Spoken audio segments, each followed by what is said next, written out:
Right, Assalamu alaikum. I'm Aqsa Tariq, the editor-in-chief for the CXO media brands in Pakistan. And on behalf of my editorial and conferences team, I'd like to welcome you all to another session of the CXO WatchTower Firesides.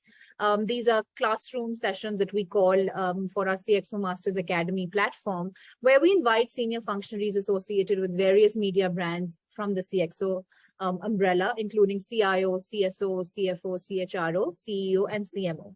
Our primary work is, of course, developing insights and producing content for the modern enterprise, as we call it. And today's session, where we are discussing thriving in a disruptive landscape, we have an interesting mix of speakers today. And I'd like to welcome each one of them individually. So we have Mr. Ali Imran, the CIO at Saudi Park Industrial and Agricultural Investment Company. We have Mr. Sadiq Shahbaz Ali, Head of IT Operations at HPL Microfinance Bank. And we have Faisel Khan, the CEO at Commtel, who are also the partners for bringing you this session today on CXO Masters Academy. I'd like to start with Ali Saab and then lead it on to each one of you to briefly introduce your work and your current work portfolio at the organization you're representing. So Ali Saab, if we can start with you, please. Okay, thank you, Aqsa, for inviting me on this platform and providing me the opportunity to speak on this forum. This is a very effective platform, helping the industries to get benefit from the experiences of the industry professionals facing challenges in their work environments. My introduction is basically I have more than 22 years of diversified experience in the field of information technology on key management positions in various sectors like manufacturing, healthcare, education, investment, and banking.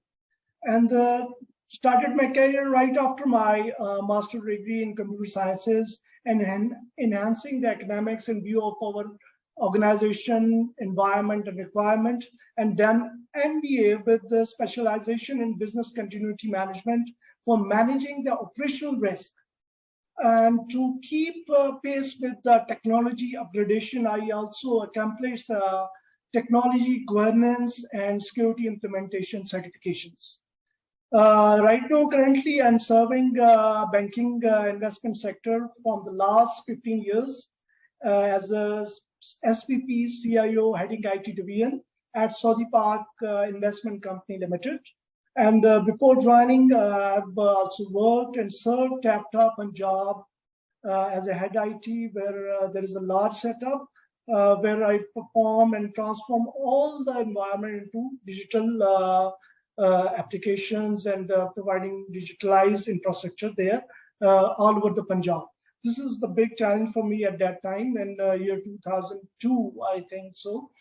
And now we are in current scenario working for the digital transformation, which is basically to automate our processes and to get better efficiency for our operation, for making prudent decisions. The challenges faced during the professional career journey will be shared with you soon in the preceding session. Thank you. Thank you. Thank you. Sadiq Saab, over to you. Yes, Aqsa. As I just mentioned, my name is Sadiq Shahbaz Ali, and basically I'm leading the IT operations at the HPL Microfinance Bank. Microfinance, the sector is a very, growing sector. So I'm one of the founding members of the HPL Microfinance. Formerly, it was the first microfinance bank, which is also part of the Aqsa Development Network. Basically, I'm leading. There are 4 domains which I'm looking after at the moment, which is covering the infrastructure, overall field operations, along with that the systems, databases, and hardcore, obviously, systems, and the sites we maintain, computing sites maintained by the bank for its overall operations, as well as the disaster recovery operations. So the main aspect of the is basically reporting directly to the CIO of the bank, basically, and obviously representing the bank at the moment. obviously, the microfinance industry is a very, different industry as compared to the commercial industry, having cost-related challenges, and also along with the availability of the resources as in comparison to the traditional or conventional banking sector. So keeping in view of that aspects, basically, we are basically curtailing the needs of the information technology in the microfinance sector. So representing and looking forward to the conversation, and I hope I will share my own experiences within the industry. Overall experience with the industry is 20+ years, and born and raised in Islamabad and based out of Islamabad. Looking forward to this conversation. I know Ashar very well and had several meetings, maybe sometimes on the voice, but we were earlier using some services from the Commtel. So Commtel is not a new vendor for us. So I think so in the market, Pakistani market, which is basically very limited market.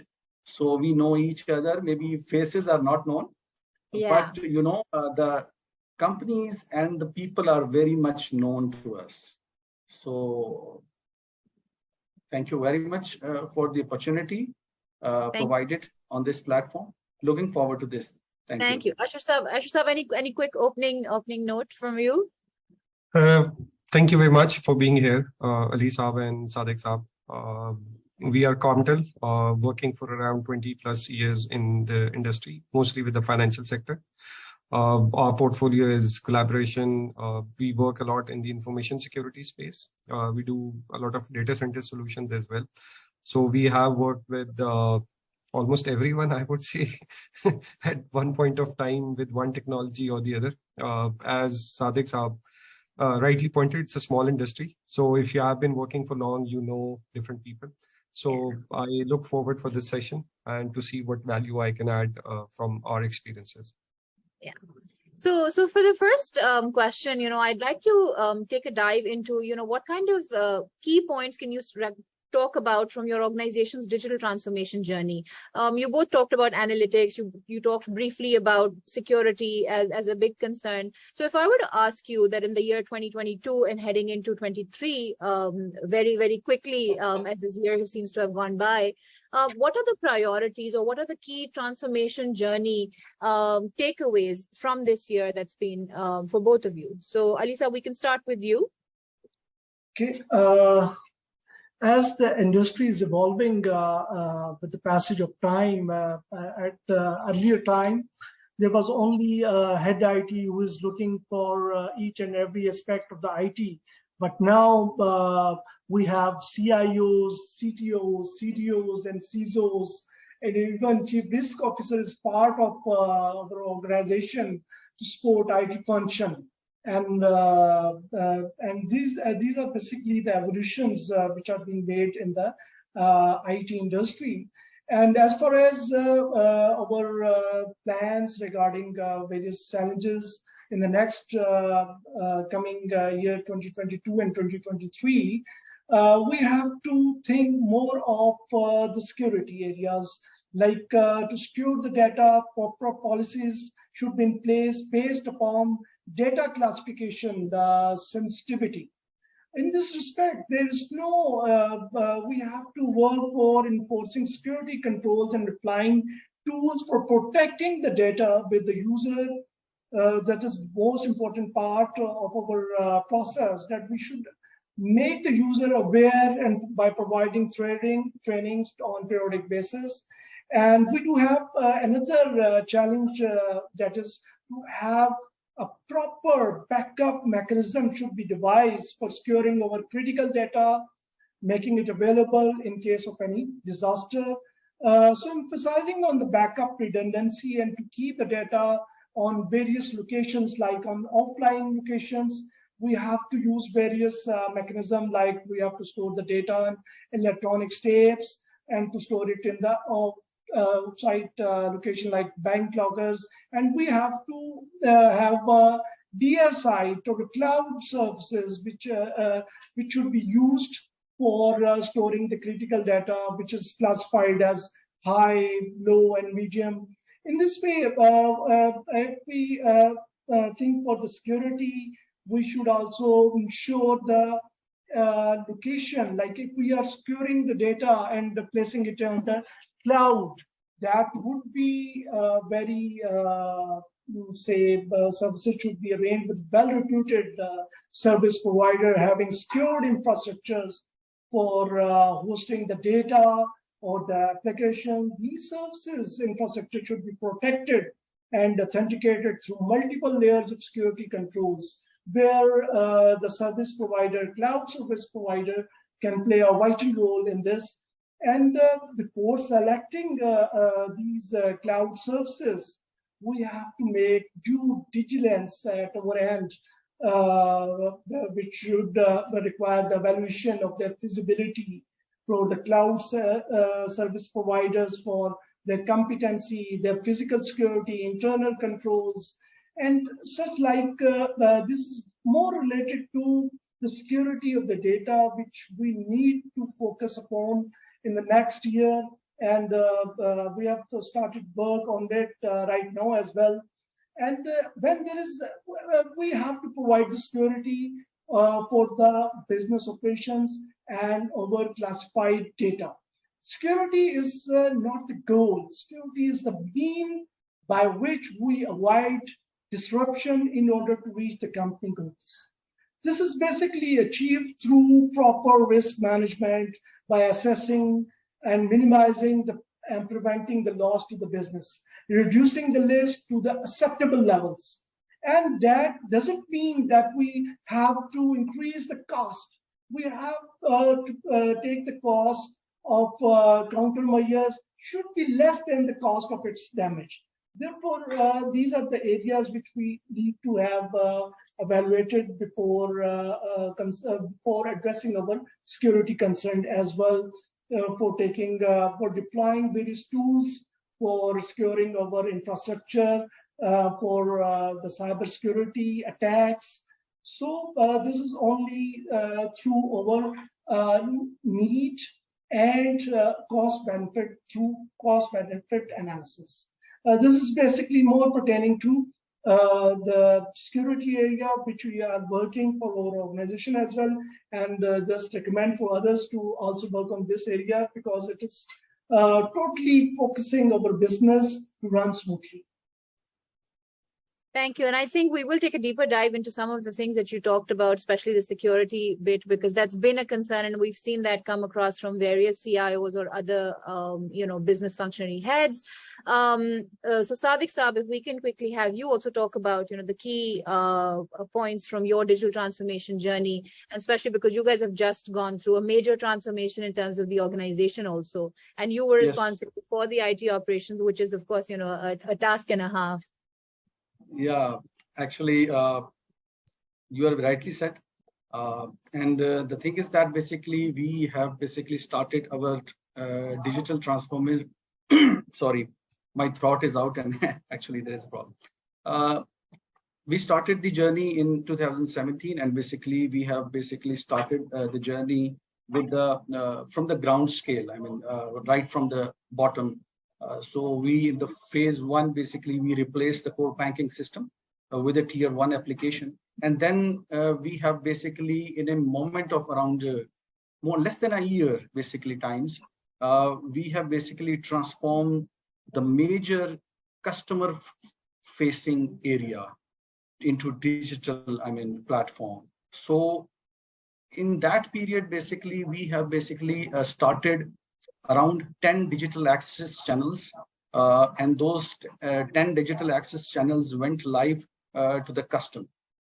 Actually in the microfinance sector, we have a different customer segment, as compared to a commercial bank.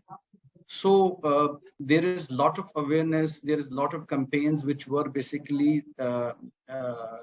maneuvered at that time to convince the customer that you have the same level of services which are being offered to the commercial banks. So initially, the customers were very surprised, to have such kind of services being offered from a microfinance bank. A microfinance bank can open an account with just 5 rupees. So that's the start. So the customer is a very, low-end customer, and any low-end having a low-end income cannot open an account in a commercial bank, because in a commercial bank you need to have a certain balance to be placed in the bank, and then you have to basically proceed with the normal banking transactions. So in that digital transformation, we have to face a lot of challenges, obviously from the budgeting perspective, from the customer awareness perspective, and overall basically, but we had a very good support from the group, and we have the basically HBL on the board, and as well as a shareholder. So that has basically given us a very unique experience and a brand exposure, so which basically helped us basically to pursue what we were basically wanted to do for our special segment. During that transformation, basically, our major control and major focus was on 4 areas. Those 4 areas were security, number 1. So let me say this thing to you as well. This year is declared as security year in our bank.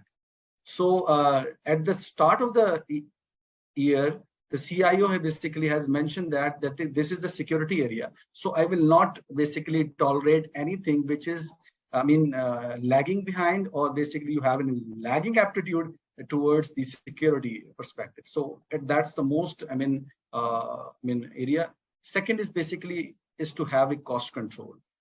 So our focus was that we always go into such a partnership which will be focused on the cost control, and we can basically have those contracts which are for a longer period, but having a very cost-effective solution. Like I can give you an example that we have basically we have signed up with one of the partners. I don't want to mention the name of the basically, but we have signed the deals. You can imagine that deal was signed in Pak rupees. Vendor is abroad. It's an international vendor, but we have signed the deal in Pak rupees. There is no impact of inflation. There is no impact of dollar. There is no impact of any other factors which are basically currently affecting the countries. So those deals were signed before this, this recent political instances, but those were signed, and which is benefiting the bank for a longer period of time. So the third area is basically the business innovation. So the bank basically interacts with all the segments of the bank, like different departments. So we partnered with them as a technology service provider, and we partnered with them in such a manner that we have a representative for all different departments. We have a specialized area which partner with them and understand their challenges, understand their pain areas, understand their issues, and then we basically go for a collective decision. And what is collective? Collective means that it doesn't mean that in one issue basically is only affecting the only one department. In reality, it's affecting the whole bank at the end. So what we do is basically we collaborate. Whoever is affected by that basically decision or the solution, then we take them along and then make a decision with a very cohesive approach towards the decision, and having a win-win situation from all the basically stakeholders. So once we decide to the solution, then basically everyone has to basically play its role for its success and delivery. Number 4 is basically opportunities to remain competitive. So our focus is that always the business always comes first. in every scenario. So it's not the IT basically who takes decision on its own. It's the business which is driving, and IT is playing, technology is playing a role of a catalyst. So the decision is taken basically on the basis of certain parameters, which is being driven by the business. So at the end, when you come up with a product, which is very, very business savvy and technology savvy product with all the features I have mentioned, and then reaches to the basically our end customers. Though it is a very, very, tricky business segment, because every time when the economy goes down, so number of the people towards the poverty increases. So the customer base increases every time. So you have to be very competitive. You have to be very careful while assessing the needs of your new customers. So you can assess you all of you know about the earthquake 2005 and then the 2010 floods. So a lot of portfolio of the different banks were affected because of those events. So the microfinance sector overall played a very pivotal role basically in addressing the needs of the customer with keeping in view of the ever-changing environment. Thank you. And I think that's something that we're about to see once again, especially with first COVID and now the situation that the country is in. I think there's always going to be time and place for that. I wanted to talk a little bit about, especially because Ali Saab, you also talked about cloud computing briefly, and then we've been reading about how cloud has of course been one of the major disruptors of IT operations. You did briefly talk about this, but I wanted to sort of shift the focus on the rapid evolution of cloud services, and it's of course forcing IT organizations to scramble and attract the right skills and the fight fires reactively rather than taking time to devise a proper cloud first strategy. A lot of organizations that we've sort of interviewed or conversed with have come up with this. It does of course provide the flexibility to pick and choose the best capabilities, but of course it also comes with a cost factor, both of which both of you have also talked about, right? I'd like you to elaborate a little bit about how cloud is disrupting like the IT operations or the current setup, and what your aim is moving forward, because right now, the given setup that we are in, there is no going back. There's only one way forward, and that has to be, moving to the cloud if you haven't made that journey already. So Ali Saab, we can start with you, and then Sadiq Saab can take that forward. Okay. As far as cloud services are concerned, as I've already explained about the service providers, which requires due diligence for selecting them, that the organization shall be ultimately responsible for the security of the data. Moreover, about the service provider of the cloud services, data must be segregated at their end for other data held by the cloud service provider. And they also maintain the confidentiality and privacy of the customers who are using their services. The sole discretion of the access to all such information, records and reports shall be with the organization. And they must provide the access of all the arrangement to the organization and the regulators. In our case, SPP is our regulator. So we have to have the access over the services on cloud that is provided by the cloud service providers. And moreover, the cloud service provider shall demonstrate the compliance with all legal and contractual requirements. And this is basically with respect to cloud service provider, which we need to make due diligence before selecting them. Moreover, the organization should also check for different areas like what are the services they are taking for, and what are the needs. As you have already told about the cost benefit analysis also be measured. And this is also highlighted that cloud services or cloud storages are basically discouraged by our regulator due to certain reasons, like we don't have the provision to place, we don't, due to some regulations from the State Bank of Pakistan, like core banking application services, operations, and business processes or customer data shall not be placed under the cloud-based outsourcing arrangement. Only the support services which pertains to the inventory, the HR, and like these supporting services should be placed at the cloud service provider.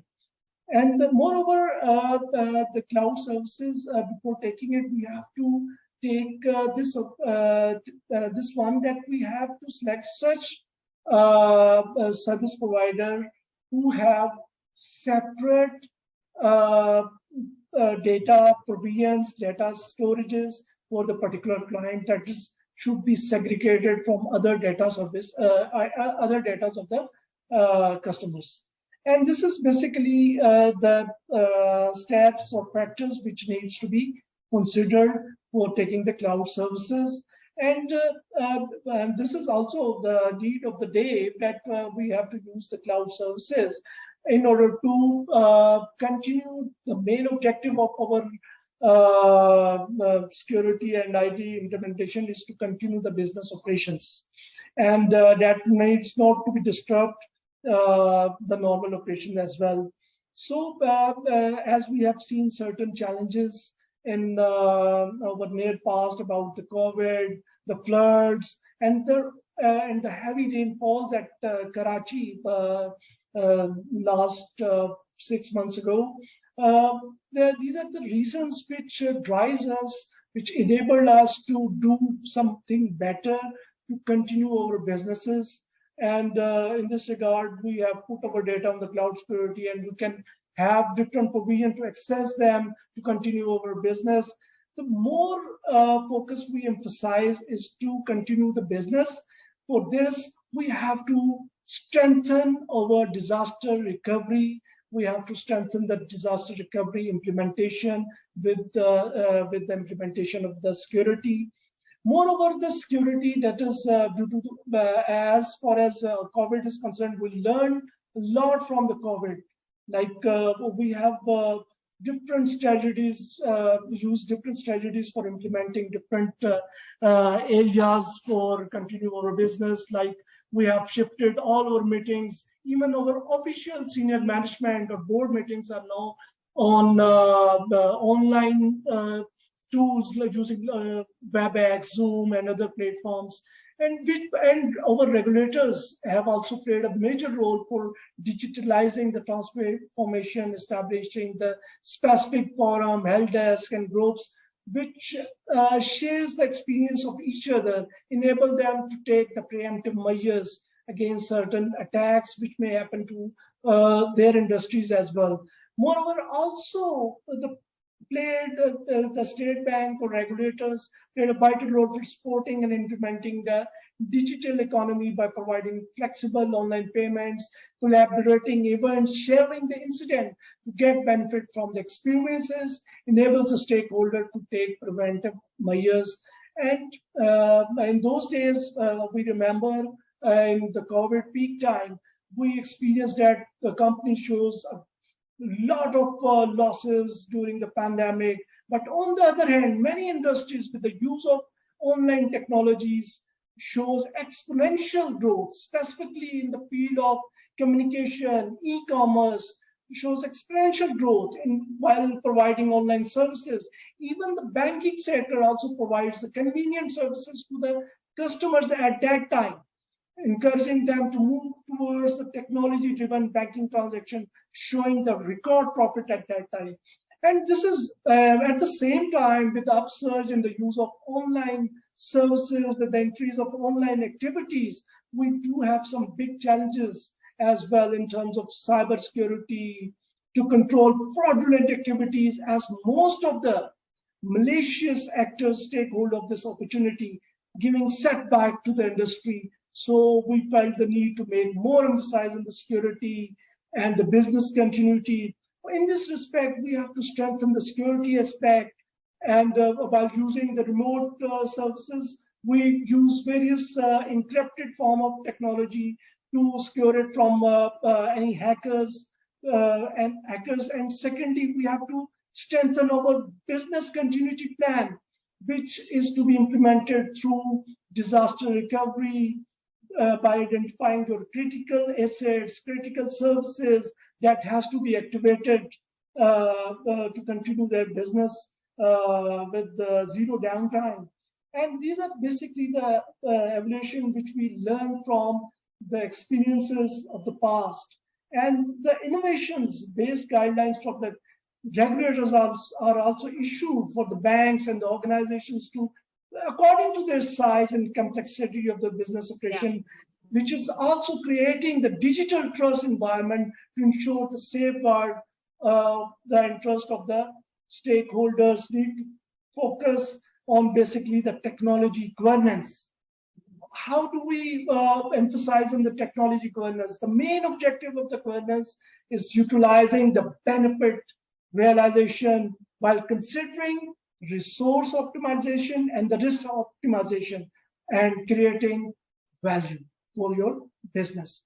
And we have to deploy various security tools, and but with the implementation of various security tools, we have to take care of our employees, providing opportunity to learn, and opportunity has to be provided through various trainings and various circulations, and providing the single integrated framework like which contains the policies, processes, SOPs to handle such kind of situations to handle through our organizational structure.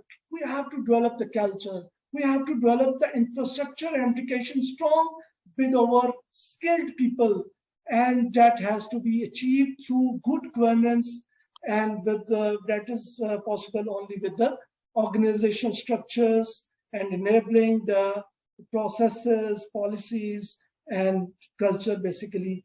And we have to make the resilient system while developing BCP. First of all, we have to protect the system, that there's no need to have the disaster recovery, but for the precaution, we do need the disaster recovery. Our regulator is very emphasizing on this aspect as well.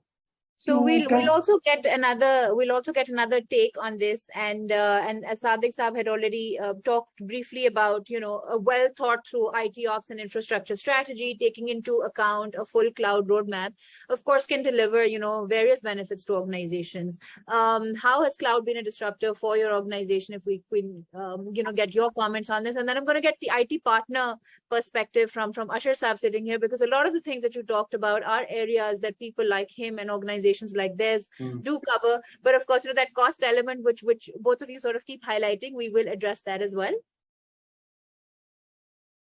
Right.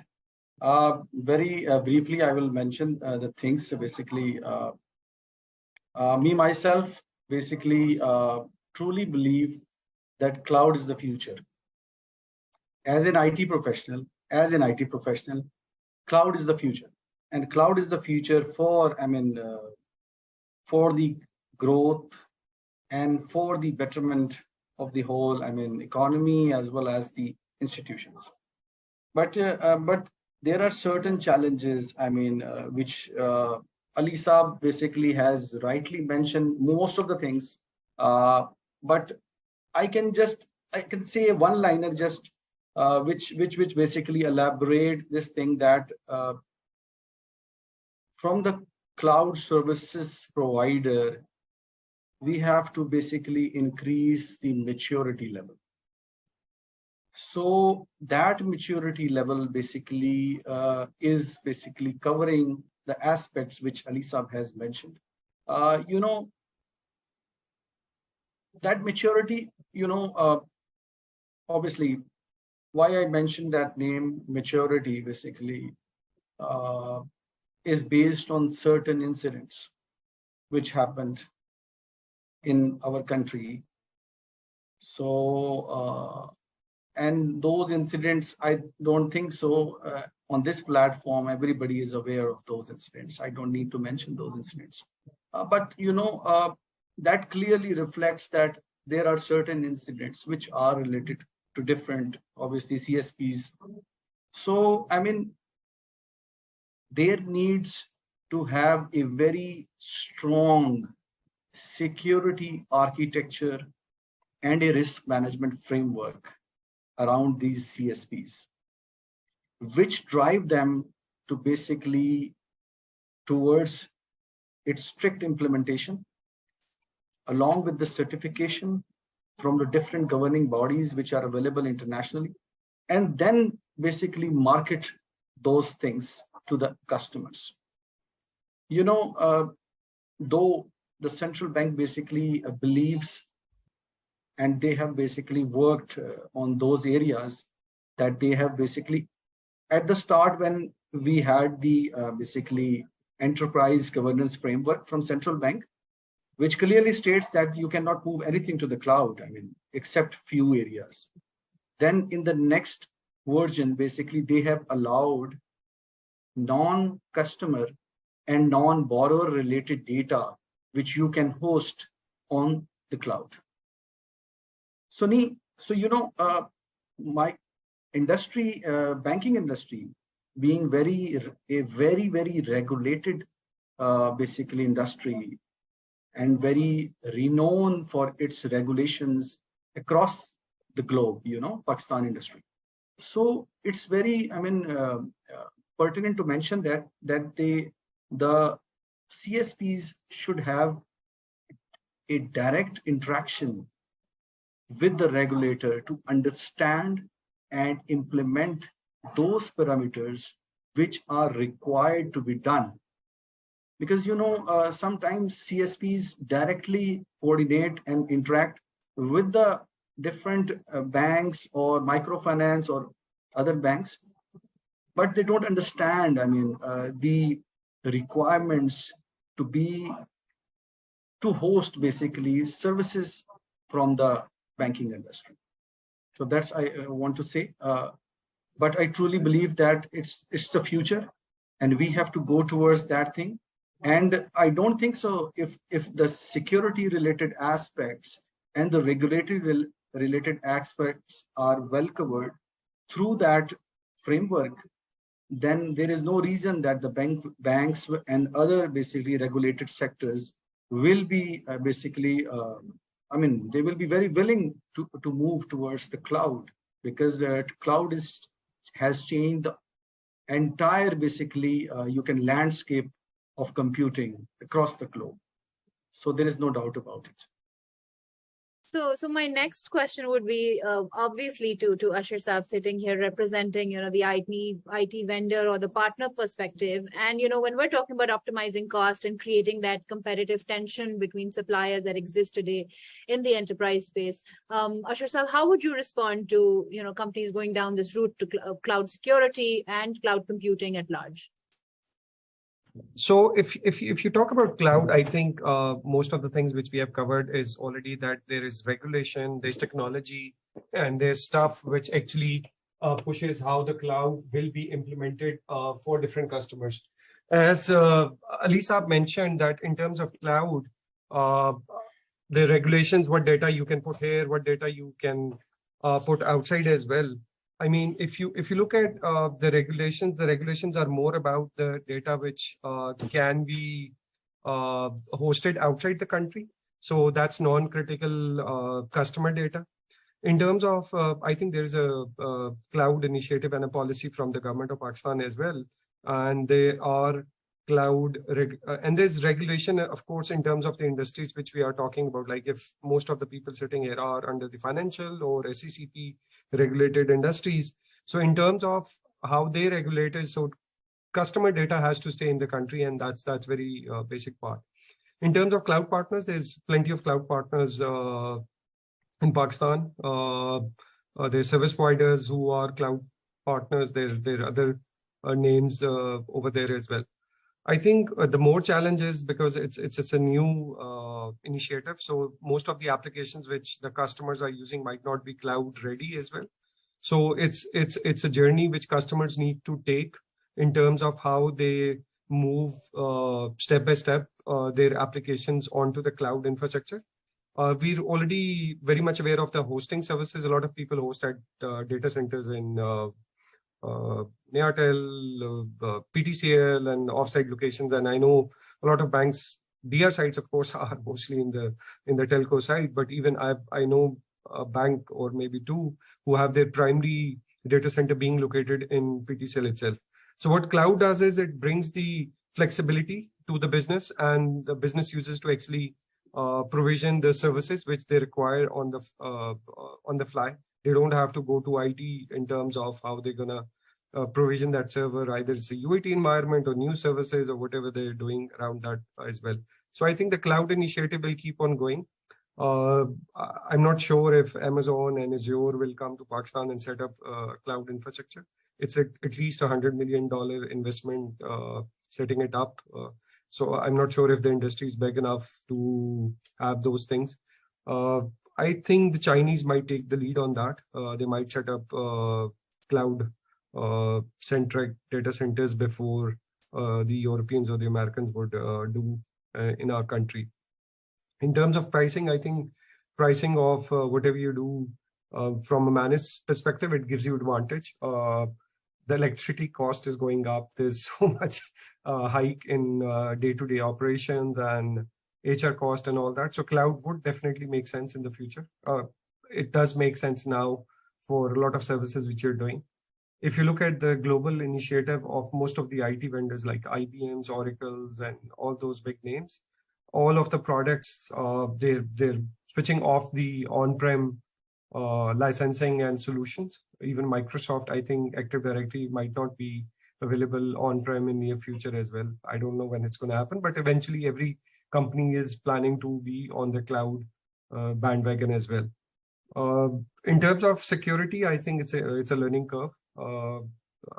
We are nascent or not that mature as to the East or the West in terms of what we have done. But I think we have improved a lot in terms of the understanding of the customer itself, which brings in the right budgets. And in terms of even if you look at security solutions, they do understand the cost effectiveness. So there are a lot of MDR services which say you don't need to have a lot of technology and firewalls and stuff like that to secure your network. So I think the cost of security is going down. It has to go down because when the SSCP comes in and regulates, put up a policy, State Bank does it. I'm sure the financial sector is already doing the most of the security spending in Pakistan. In any case, the NCERT's initiative on the different verticals will push the customers more on the security front. They'll keep on.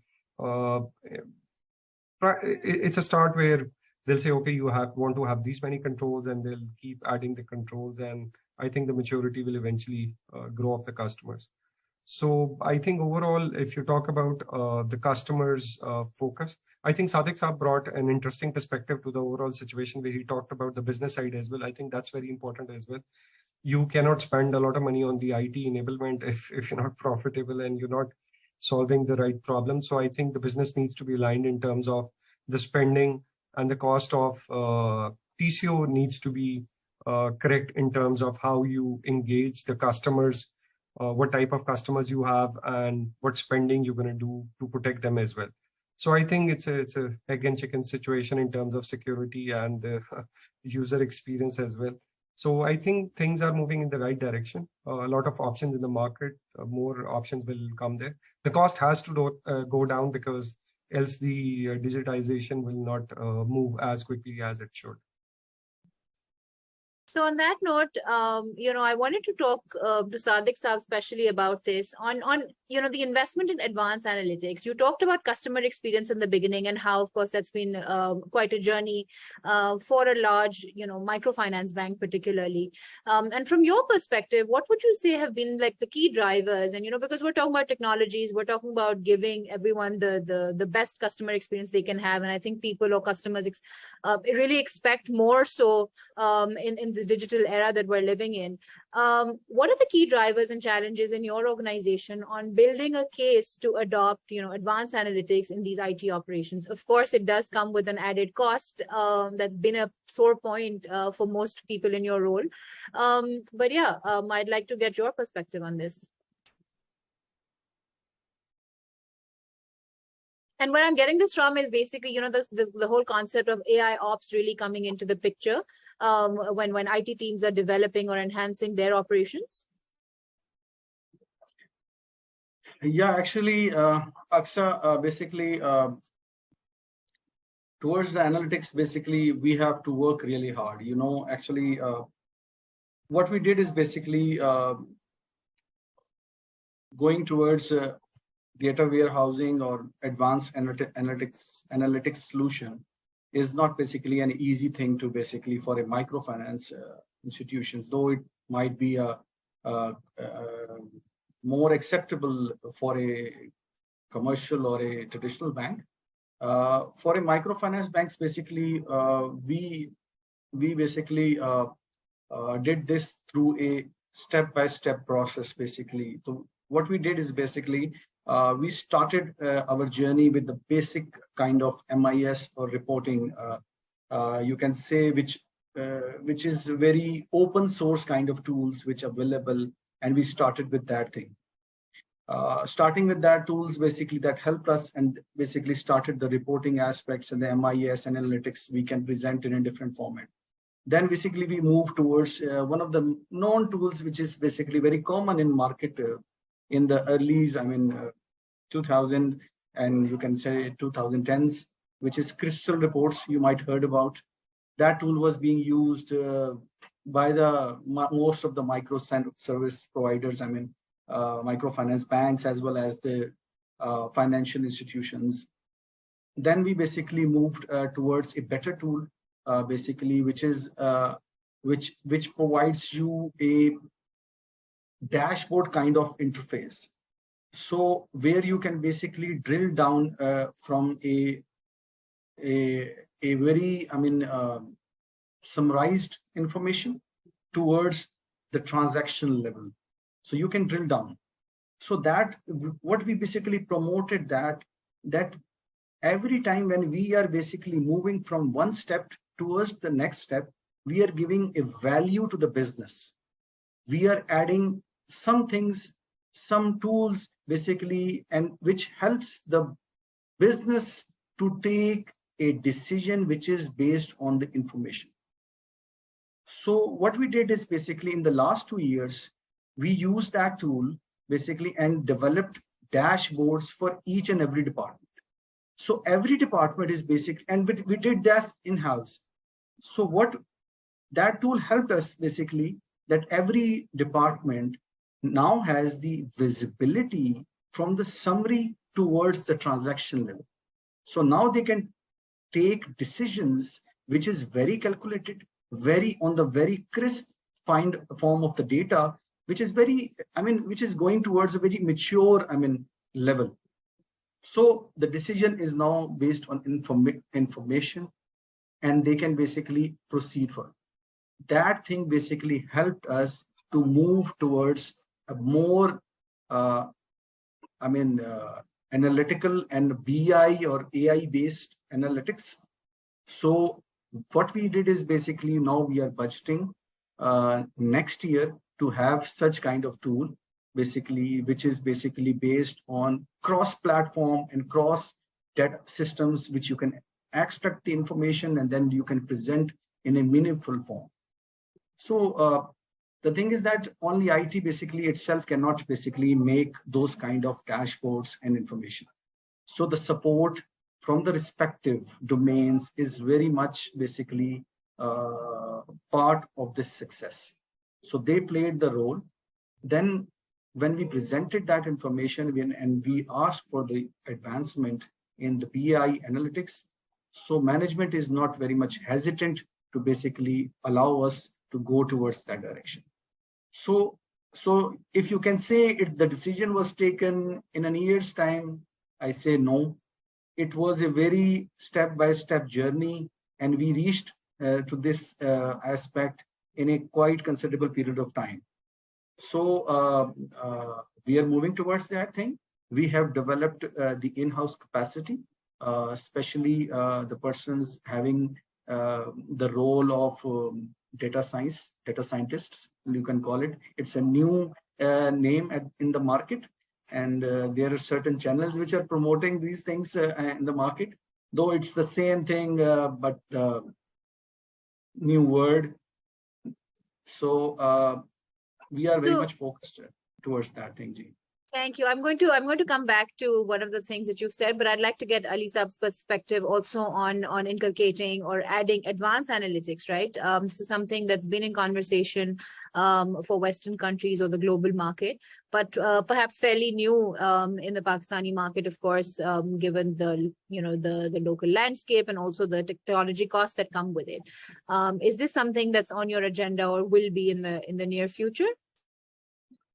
Yes, we do have certain key areas which is to be focused in the next year, which is as Ashar Saab has also highlighted, that Sadiq Saab commented that we have to go with the phased approach to move forward. Like we have, first of all, we have to develop our IT infrastructure where we have deployed various applications, and to have get it secured from the external threats. We launch security tools. We have deployed various communication links and then backup restoration processes, and ultimately for its security in case of any disaster. And with the passage of time, these needs to be upgraded with for the applications like my colleague said that we have developed certain systems which have been upgraded. Like in the same way, we have also done the same strategy, and we have developed various systems. And now we are being in phase of reviewing all those systems which are developed 5 years or later. These earlier systems which are developed 5 years or earlier are being reviewed for identifying any risk and catering for the new features which is required at the moment for the business operations, is being reviewed for further development. And one thing that is also needs to be highlighted, that we should also incorporate the security aspect as well in the development of new system, upgrading our systems, and maintaining different logs to review the same at a certain platform. But this is all relates to our budget. In the past, IT considered to be the overhead, but and investing in IT areas was thought to be a dead investment. But now the things have changed. Management now realizes the importance of IT playing a vital role in the growth of organization. Regulators are also acting as a driver for implementing, stressing the organization or banks to implement the automated controls, creating more space for the IT budget to create secure environment for the business and the customer. So budget burden more shifted on security related areas, implementing the technology system, which now becomes the pain points of the management, but will save us in the long run from disaster impact. That is also impacting our cost, loss of reputation, which counts more. Preventing a disaster is always a better option than trying to recover from them. So we are also investing in upgrading our legacy systems. IT system infrastructures are upgraded in view of the changing technology trends. The same is also reviewed by the organization to set the IT priorities as well.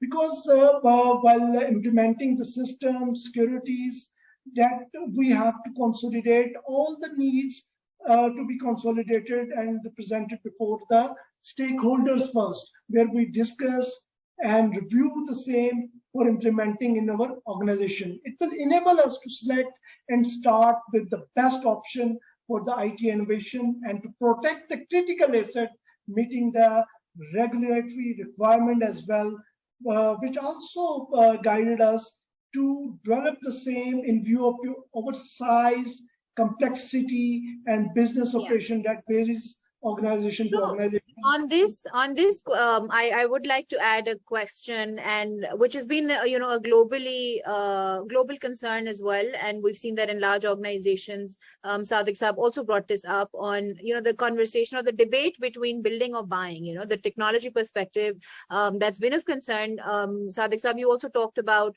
developing that team in-house, getting data scientists and engineers to develop a lot of the tools that you need to bring that customer experience. And even Ali Saab talked briefly about it. What's the internal sort of conversation on it, and where are you headed moving as we move towards 2023?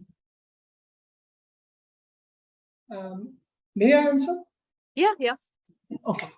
As Ashar Saab and Sadiq Saab has already explained about their working in their organization and shared their experience about the innovations and the upgradations of the systems.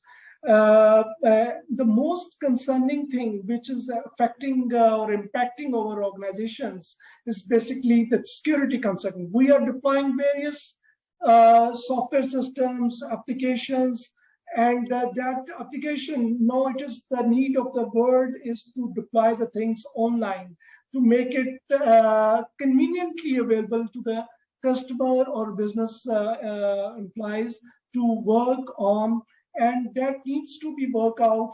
Like we have to deploy various security aspect. We have to consider the security aspect in this regard. Like we have to invest on the security controls. That is the core thing which we need to have the secure systems and our infrastructure.